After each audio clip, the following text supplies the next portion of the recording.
नमस्कार. आपण पाहताय न्यूज 18 लोकमत. आपल्या सगळ्यांचं स्वागत. मी मिलिंद भागवत.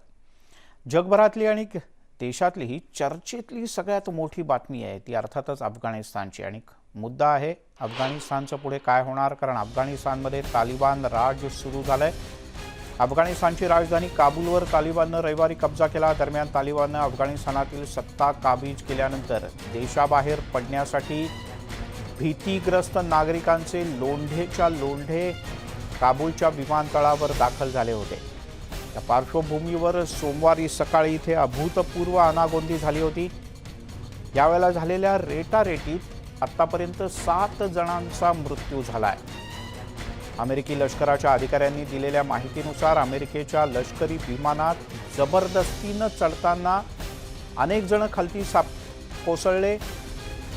रेटारेटी प्रचंड झाली. विमानाच्या आतमध्ये सुद्धा श्वास घेता येणार नाही अशा प्रकारची स्थिती काही काळ निर्माण झाली होती. काही जणांनी तर विमानच सोडलं नाही. आणि विमानानं जेव्हा उड्डाण केलं तेव्हा काही लटकलेले लोक बाहेर पडले. आपण ही तोबा गर्दी पाहतो आहोत. शेकडो जण या मालवाहू विमानात बसले होते. तिकडे अफगाणिस्तानातील अस्थिर परिस्थितीशी भारतीयांना मायदेशी आणण्याच्या हालचाली युद्धपातळीवर सुरू झालेत. परराष्ट्र मंत्रालयाकडून युद्धपातळीवर प्रयत्न केले जात आहेत. आणि आताचं जे विमान पाहतो आहोत आपण, हे एक्सक्लुझिव्ह फुटेज तुम्ही न्यूज 18 लोकमतवर पाहताय. ते काबूलहून निघालेलं C-17 विमान आहे भारताचं. 120 भारतीयांना घेऊन हे विमान मायदेशी रवाना होत आहे. त्याची एक्सक्लुझिव्ह दृश्य तुम्ही न्यूज 18 लोकमतवर पाहताय. एअरफोर्सचं आहे हे विमान. आणि एअरफोर्सनं तातडीनं हालचाल केली. एअर इंडियाच्या म्हणजे नागरी विमानाला, कमर्शियल विमानाला परवानगी नाही असं अमेरिका, अफगाणिस्तान, भारत या सगळ्याच्या नेत्यांमध्ये झालेल्या याच्यात ठरल्यानंतर C-17 हे विमान तिथे एअरफोर्सचं पोचलं. हिंडनला रवाना झालं हे. आणि सकाळी भारतीय हवाई दलाचं एक विमान काबूलहून इथे निघालं. 150 भारतीय त्यात होते. प्रशांत लीला रामदास आपले दिल्लीचे प्रतिनिधी आपल्यासोबत आहेत. प्रशांत, तातडीनं हालचाली, पहिली तुकडी आली पण अफगाणिस्तानातून भारतात. बरोबर आहे. महत्वाचं म्हणजे भारतीय हवाई दलाच्या होत्या C-17 ज्यामध्ये 150 लोकांची कॅपॅसिटी असते असं ते विमान आहे. त्या विमानाला घेऊन ते काबूल विमानतळावरून उडालं. त्यानंतर आता ते सकाळी 11 वाजताच्या दरम्यान जामनगर येथे उतरणार आहे. जामनगरवरून ते हिंडन विमानतळ जे आहे तिथे येणार आहे. हिंडन विमानतळ हे राजधानी दिल्लीच्या बाजूला असलेलं विमानतळ आहे. हवाई दलाचं विमानतळ आहे आणि महत्वाचं म्हणजे सुरक्षित परिसर आहे. या सगळ्या भागात येणार आहे. पूर्वी चर्चा अशी होती की ती पालम विमानतळावरती, पालम म्हणजे जे आंतरराष्ट्रीय विमानतळाला लागून असलेली भारतीय हवाई दलाची सीमा आहे आणि त्या सीमा भागात पालम विमानतळ आहे. इथे सगळे हवाई दलाची विमानं असतात. त्या भागात येण्याची शक्यता होती. पण ज्या पद्धतीनं माहिती आता नुकतीच सूत्रांनी दिलेली आहे, केंद्रीय संरक्षण मंत्रालयाच्या सूत्रांनी माहिती मिळालेली आहे की C-17 विमान हे काबूलवरून रवाना झालेलं आहे, जे जामनगरला सकाळी 11 वाजता पोहोचेल. आणि महत्वाचं म्हणजे यामध्ये 150 भारतीय नागरिक आहे. आणि या घडीला काबूलमध्ये असलेला भारतीय दूतावास पूर्णपणे बंद देखील करण्यात आलेला आहे. त्यापैकीच अनेक अधिकारी या विमानात असेल अशा प्रकारची माहिती सूत्रांनी दिलेली आहे. सोबतच याशिवायही अजून C-17 विमान हे काबूलला जाण्याची शक्यता व्यक्त केली जात आहे.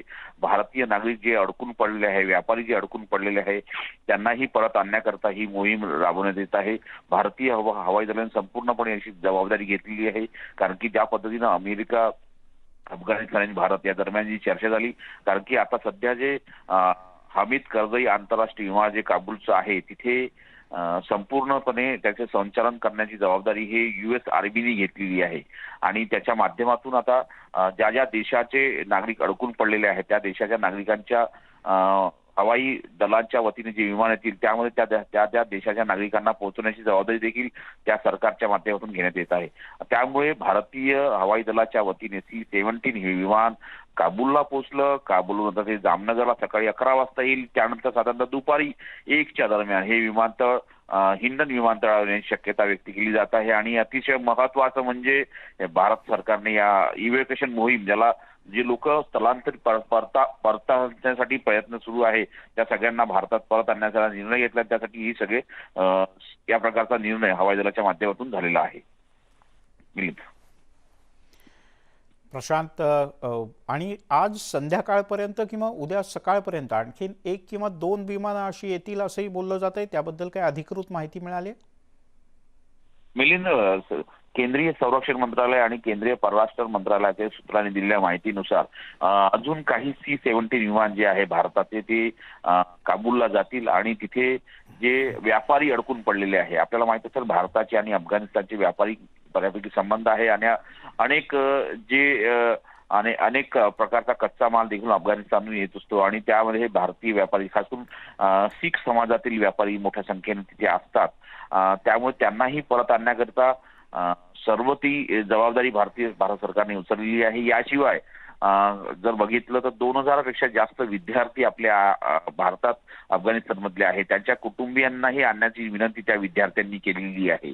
त्यामुळे त्या संदर्भात देखील केंद्र सरकार विचार करत आहे. प्रथमतः भारतातल्या नागरिकांना परत आणण्याकरता ही मोहीम राबवण्यास सुरू झालेली आहे.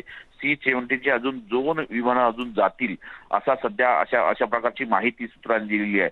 होऊ शकतं याशिवाय अतिरिक्त अजूनही विमान जातील, पण या घडीला 2 जातील अशा प्रकारची माहिती प्राप्त झालेली आहे. आणि त्यामुळे हे अतिशय महत्वाचं आहे की भारतीय हवाई दलाच्या वतीने ही मोहीम राबवण्यात येत आहे आणि या मोहिमेच्या माध्यमातून भारतातल्या नागरिक जे अडकून पडलेले आहे अफगाणिस्तानमध्ये त्यांना भारतात परत आणण्याकरता मोहीम सध्या युद्धस्तरावरती सुरू आहे.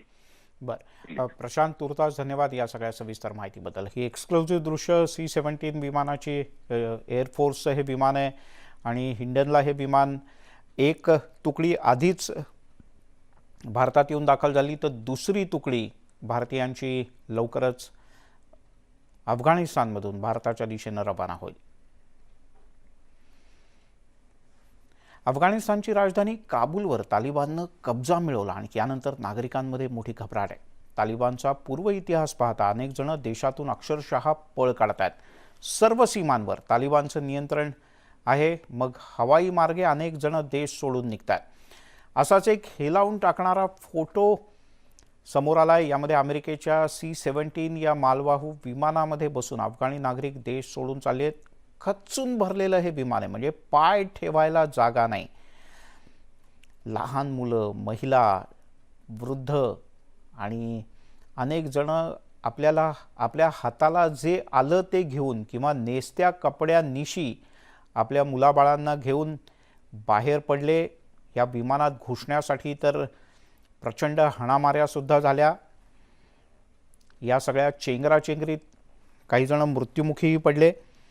त्यामुळे अतिशय भीषण अशा प्रकारचा हा फोटो या सगळ्या विषयातली दाहकता किंवा लोकांमध्ये किती दहशत आहे आणि लोक कशा पद्धतीनं देश सोडून पळून चाललेत ते दाखवण्यासाठी हा एक फोटो पुरेसा आहे. तालिबाननं सत्ता हस्तगत केल्यानंतर काबूलमधील नागरिक भयभीत आहेत. काही बोलक्या प्रतिक्रिया आपल्यापर्यंत आलेत, पाहूया. Right now it's fine. The people is good with them. They said everyone can go to school, the girls, the boys. Life is normal, but in the future we don't know. I'm not afraid of them. We are not the people who will, go back to the dark era.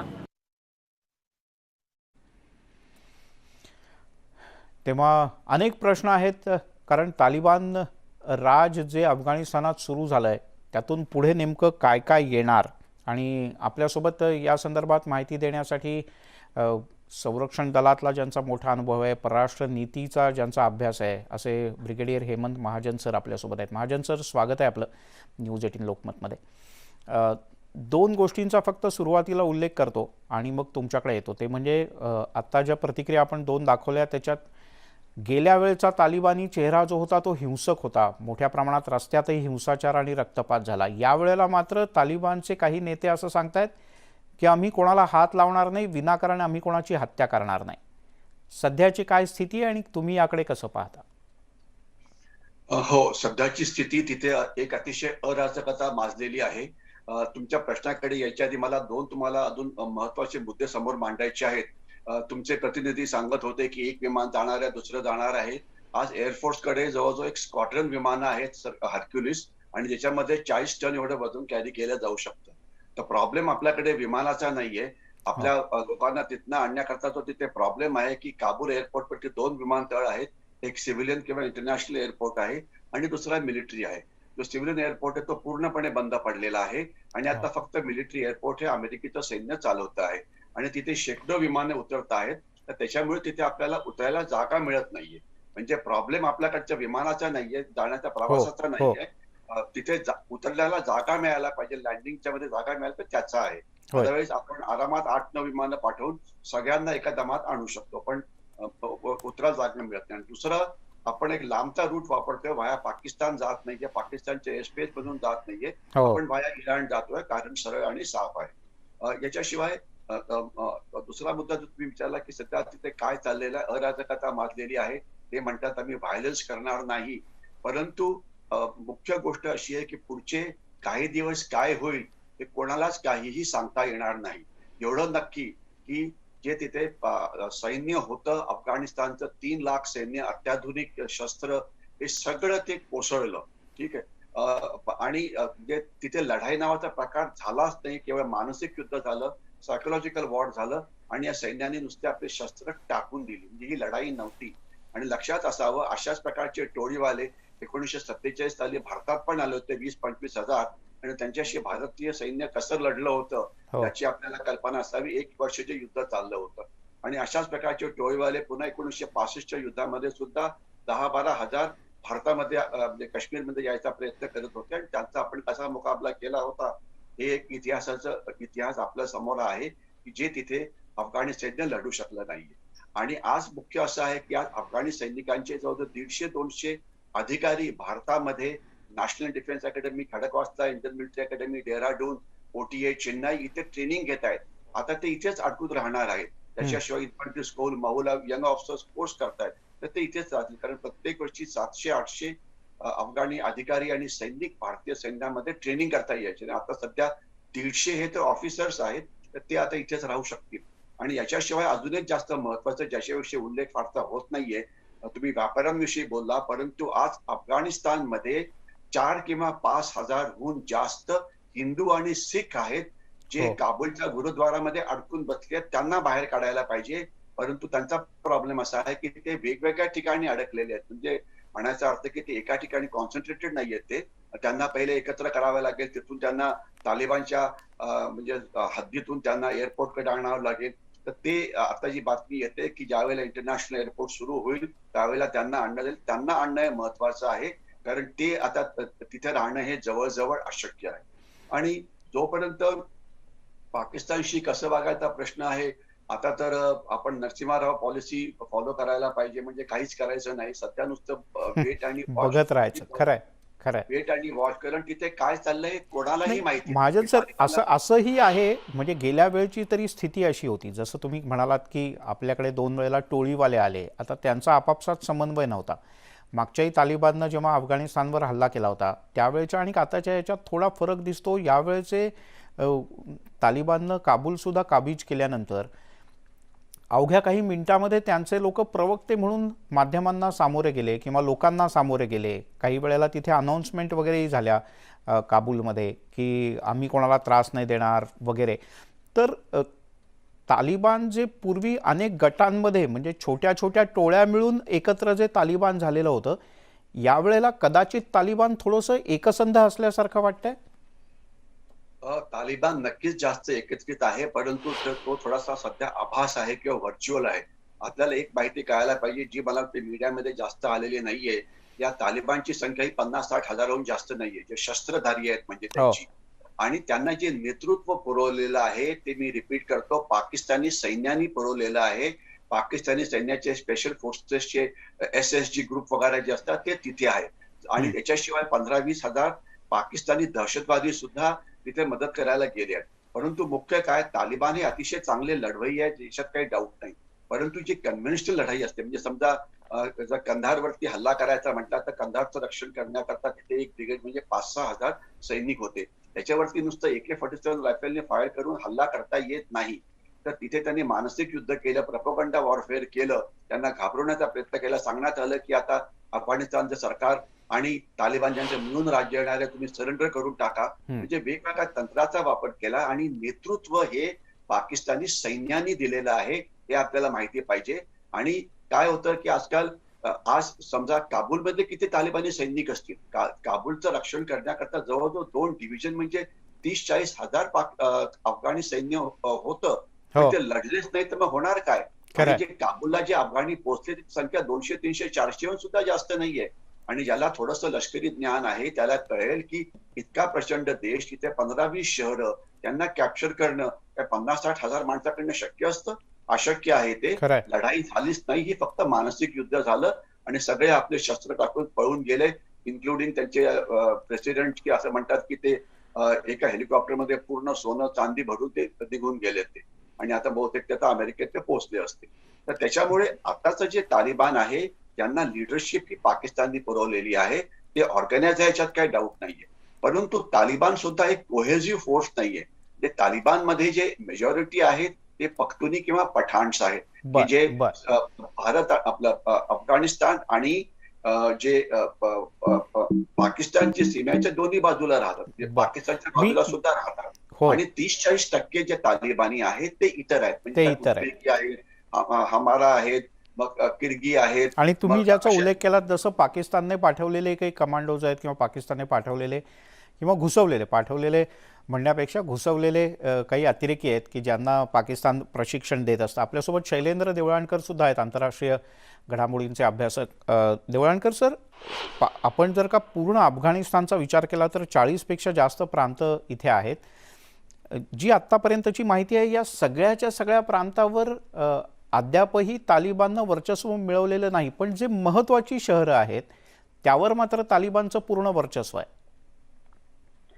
नाही, नक्कीच आहे. आणि हे आश्चर्य याचं आहे की 8 जुलैला बायडन यांनी प्रेस कॉन्फरन्स घेतली होती आणि त्यामध्ये सगळ्या इंटरनॅशनल प्रतिनिधी सगळे होते आणि 8 जुलैला त्यांनी सांगितलं होतं की अफगाणिस्तानवरती तालिबान टेक ओव्हर करेल अशी परिस्थिती अजिबात नाहीये, कारण नॅशनल आर्मी जवळपास 3 ते 3.5 लाखांची आहे, त्यामुळे कोणतंही आम्हाला भीती वाटत नाहीये आणि नॅशनल आर्मी ही पूर्णपणे अफगाणिस्तानला डिफेंड करायला तयार आहे, त्याचं संरक्षण करायला तयार आहे. त्यामुळे आम्हाला एक बेस आहे अफगाणिस्तान सोडून जाण्यासाठी.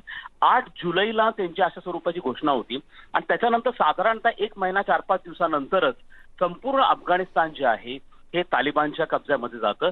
हे जे आहे हे साधारणतः याच्यातनं अनेक आता गोष्टी पुढे यायला लागल्यात. जसं त्यांच्या नॅशनल आर्मी, जसं आता महाजन सरांनी सांगितलं की ठिकठिकाणी त्यांनी सरेंडर चा प्रकार सुरू केला, कारण त्यांच्याकडे पॉलिटिकल विल नव्हती फाईट करण्यासंदर्भामध्ये.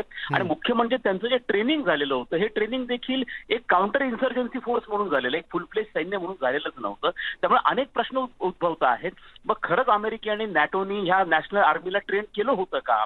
म्हणजे 20 वर्ष ते असं क्लेम करतात की आम्ही त्यांना ट्रेन केलं होतं. यांच्या ट्रेनिंगसाठी लक्षावधी डॉलर्स खर्च केले गेले. म्हणजे खरंच यांच्यावर त्या ट्रेनिंगवरती एवढे डॉलर्स खर्च केले गेलेत का? आणि मूळ मुद्दा असा येतो की तुम्ही एकदम 34 रिजन्स पैकी 27-28 रिजन्स आपल्या हातामध्ये ठेवता, एवढे मेजर सिटीज आपल्या हातामध्ये ठेवता. मला असं वाटतं की सुप्त रूपाने तालिबानचे समर्थक हे ठिकठिकाणी उपस्थितच होते, त्यामुळे ते गेले आणि त्यांना ते येऊन मिळाले, ते गेले आणि त्यांना ते येऊन मिळाले.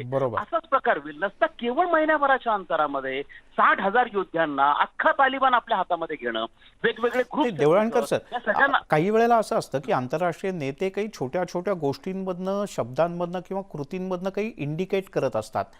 एक प्रकारे जो बायडेन यांच्या विधानाकडे असंही पाहिलं पाहिजे की त्यांनी आधीच हात वर केले होते. नाही, निश्चित आहे. याचं कारण असं आहे की त्यांनी ज्या पद्धतीने आता हे झालेलं आहे आणि 1 ते 1.5 महिन्यात आता खरं तर अमेरिकेमध्ये आता department of defence, department of state म्हणजे परराष्ट्र व्यवहार मंत्रालय आणि तिथले इंटेलिजन्स एजन्सीज यांच्यामध्ये आता एकमेकांवरती चिखलफेक सुरू झालेली आहे. ते असं म्हणतात की अशा स्वरूपाचं प्रेडिक्शन कोणाचंच नव्हतं, परंतु आता असं पुढे यायला लागलेलं की डिपार्टमेंट ऑफ डिफेन्सच्या अधिकारी म्हणत होते की तुम्ही निदान 5-1 हजाराची फोर्स तरी तिथे ठेवा आणि तुम्ही तात्काळ विड्रॉवलचा विचार करू नका.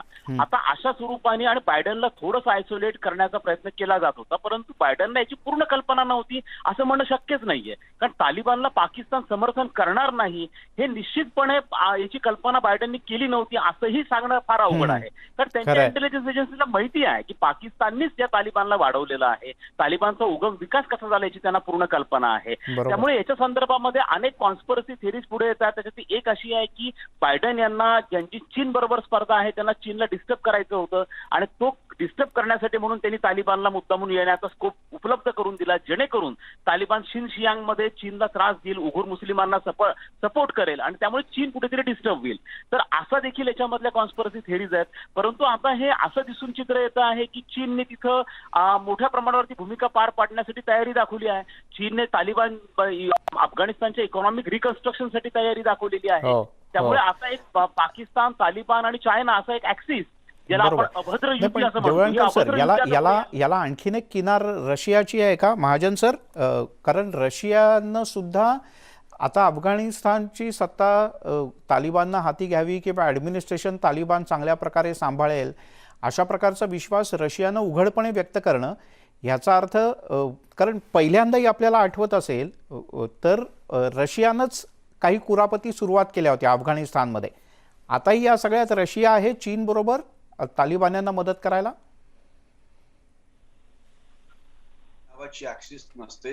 प्रत्येक देश आपापले हित राष्ट्रीय हित जपण्याचा प्रयत्न करतो.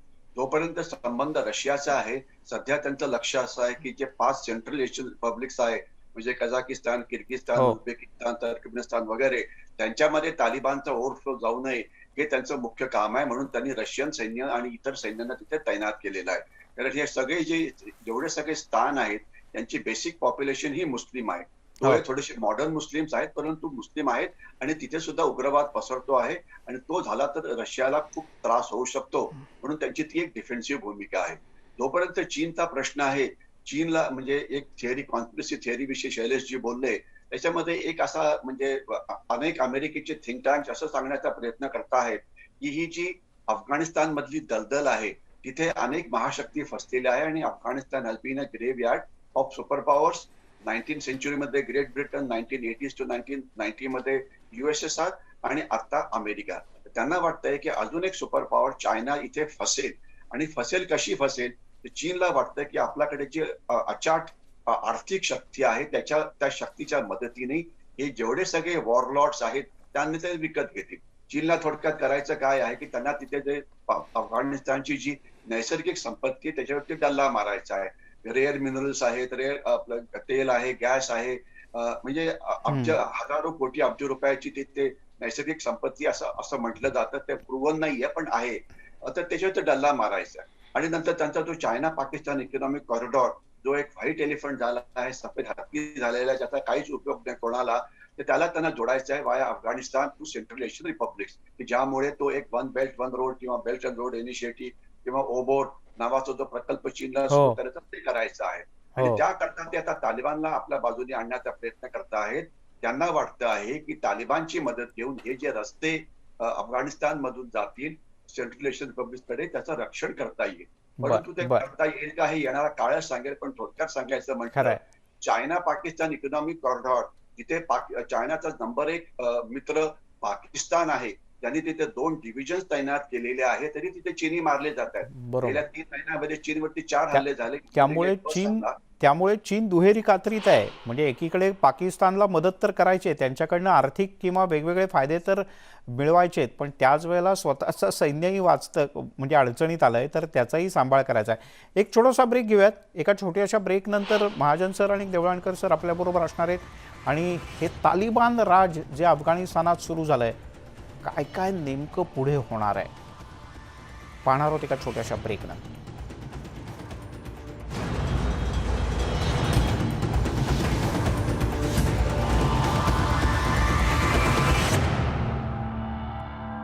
कोणता